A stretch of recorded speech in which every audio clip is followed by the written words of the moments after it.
I hear a good bit about this. And as we've discussed your nomination, one of the things I've mentioned to people is your career as a prosecutor.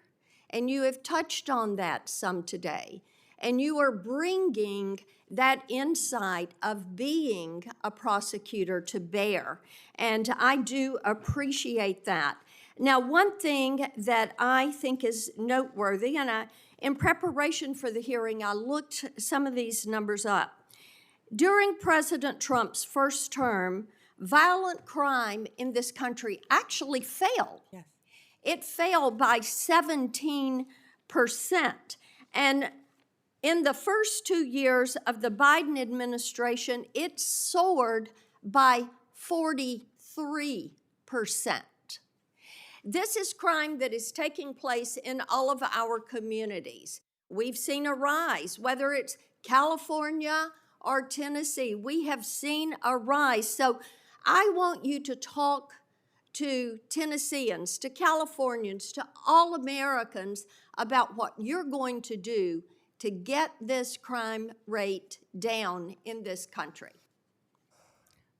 Senator, thank you for that question. And despite the questions from Senator Schiff, I look forward to working with you and the state of California to do everything we can to fight violent crime in California. And you know as well as I, that crime is only going to go through the roof now after these forest fires. You're going to have looting. You're going to have price gouging. You're going to have so many things that I have dealt with in the state of Florida, and I am committed to working with California just as much as I am committed to working with you, Senator Kennedy, in the tragedy that just took place in Louisiana, given all the human beings that were murdered in your state. And we have the Super Bowl coming up in less than 3 weeks now, I believe, Senator. I've been a little busy. But we've got to ensure, if I'm confirmed, that everyone in this country is safe. And I will work with you. I will work with you, Senator. I will work with all of you in this country. For everything that Senator Blackburn said, we have got to reduce violent crime, and we have got to restore integrity to our law enforcement officers. Donald Trump, we keep saying he won this election by 77.3 million votes and 312 electoral votes. Look at the map of California, Senator Schiff.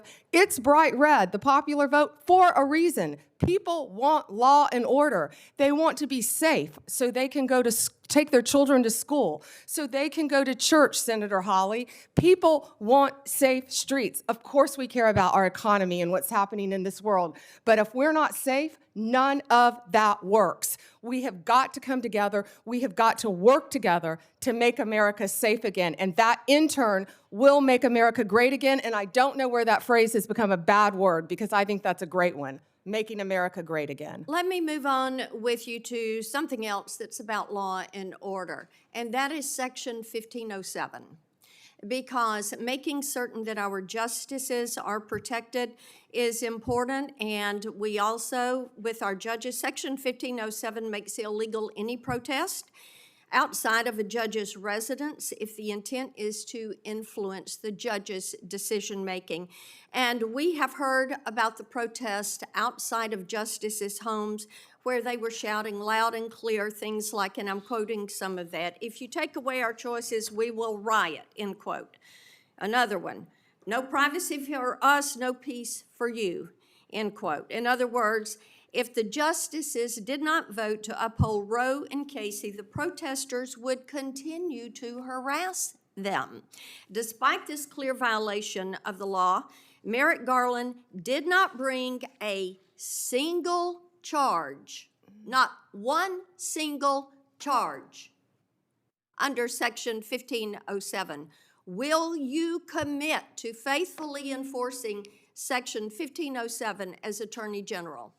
I will faithfully enforce that law and all laws that I am asked to review. And Senator, I watched that on TV and it horrified me, the protesters outside their houses.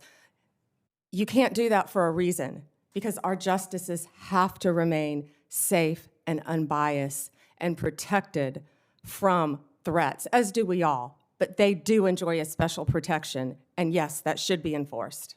And thank you, Ms. Bondi. Thank you, Mr. Chairman.